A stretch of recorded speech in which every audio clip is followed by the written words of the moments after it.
Today I'm going to show you how to cut sponges, put an awesome tab on it so that way when you're sponging you don't get the ink on your fingers, and how to store your sponges that make it really easy to get out and use. So I use the Stampin' Up! Sponges. They come 3 in a pack on the current 2017-2018 catalog. They are on page 200. $3.50. You get 3 of them in a pack, and I cut them 6 to each one, so that's a total of 18 small sponges for $3.50. It's a good price. So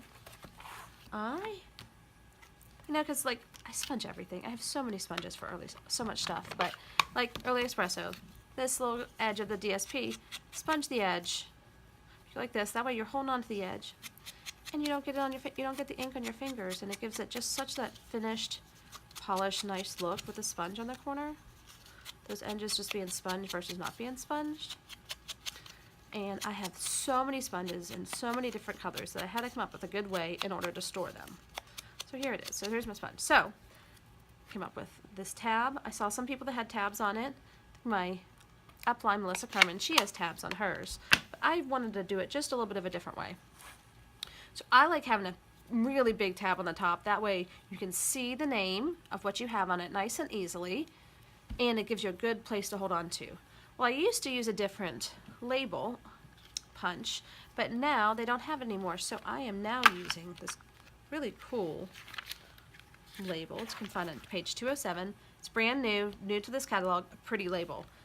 And I'm taking it, punch that out, and I fold it in half. It's really cool. I'm going to show you how to do it. Just get your label, open it up, take a piece of paper. I'm going to do this for our pumpkin pie. Go to the corner, pop it out, you get your label. I like to use as much of the paper as possible, as you can tell. Take it, you have this left, this aside, and then you fold this in half. So just fold it directly in half. Doesn't have to be perfect. Boop. Fold it in half. And here's my pumpkin pie sponge. I've already started. I had an old one on it when I just cut a little piece and put it on there. And then I always use a Sharpie to write on here so you can see it nice and easy. Pumpkin pie. Make sure to do both sides, so just no matter which way it's facing, you can see what color that you are putting this on.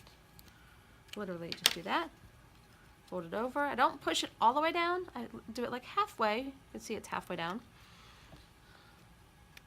And then you staple it on. Now staple, you want to get it as low as you can. That way it stays on nice and tight. But that gives you somewhere to hold on to. See, super easy, super simple. Because I take these, when I said I cut these in half, here is the, comes out whole, cut it in half. Here's half of it. Then I take that half and I cut it into thirds. Obviously it was not the same one that was cut together.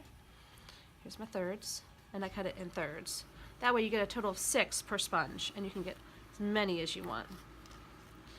You get a good amount. And this is how I store them. I store them. I have this old, I've had this thing forever, for at least 15 years. And straight across, and I like to do them by color. So I have my real red, pumpkin pie would come next. Real red, pumpkin pie, calypso coral, crisp cantaloupe. I still have some retired colors. That's okay if I have them in there, because I still use them even if they're not around anymore. And I'm getting a little bit too outgrown for this one. I'm going to have to get a second case soon, because they're starting to literally, as you can see, pop out of me as I go along. I have the blues to go into the browns and black. Black, obviously you can't see if you write on it, but you just put the black color. You can see that it's black, right? So you know that that will be the black one, basic black. Put that with smoky slate and have all of them all the way across.